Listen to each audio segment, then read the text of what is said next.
In a world where 95% of all doctors say that the diseases in America are almost exclusively caused by nutritional excess, I find it funny that most people are worrying about nutritional deficiency.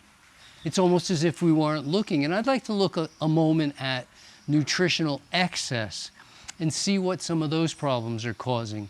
Because if we actually break down the word malnutrition, which means poor nutrition or poor assay of nutrients in the body, the definition will say that either too little or too much of any nutrient qualifies as malnutrition.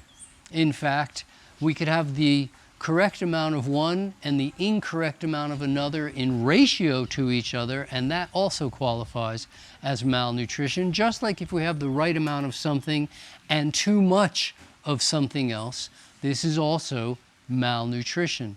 So we don't correct an excess of something by creating an excess of yet something else in order to make the ratios correct. We're going to have to bring the excess back down to normal levels. To me, this makes sense. In a world where we're consuming too much fat, we don't add omega-3s in order to break the omega-3, omega-6 disrelationship and bring it into proper proportions. We're going to have to drop the 6 consumption, not add more 3s. And yet, in that world of deficiency consciousness or a deficiency mindset, people go, oh, where do you get your omega-3s? We need to get more omega-3s. The ratio is out of balance because we're consuming too much 6. In the same way that if you wish to slyly get rid of someone, we increase their vitamin A content and increase their vitamin A content, they will eventually die from excess vitamin A. It's known as hypervitaminosis A. And there have been various Arctic exploration groups that have died from eating polar bear meat and eating polar bear liver as their main source of food, not knowing that it was so rich in vitamin A that because this is a fat-soluble vitamin, it just keeps accumulating in the body, and eventually you reach toxic doses. So we've seen Arctic groups die up in the Arctic when they had plenty of food. It just wasn't people food, and they died of hypervitaminosis A, D, E, and K. The rage is on, right?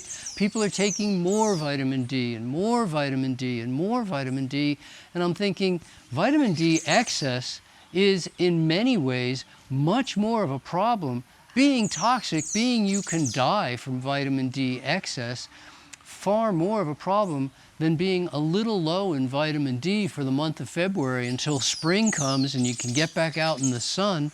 Let's remember that until very recently, we've been told for almost 100 years that we can get all of our vitamin D simply by going out in the sunlight. We don't really need to take more and more and more and more of it. Just get out. So the fat-soluble vitamins A, D, E, and K, we can all get to toxic levels of those.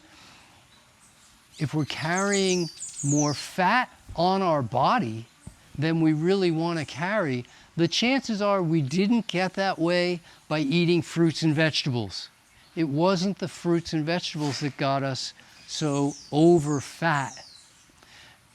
Oddly, when we're eating fruits and vegetables and taking in appropriate quantities of nutrients, if we're eating other foods, then the nutritional assay becomes out of balance with human needs. And very often, the fatter a person is, the less well-nourished they are, and the more malnourished they are. So they've got two different things going for them, or working against them, depending on how you see it. Diseases of excess are by far and away more common than diseases of deficiency, at least in the Western world. If we have food to eat, we're unlikely to be struggling with diseases of deficiency.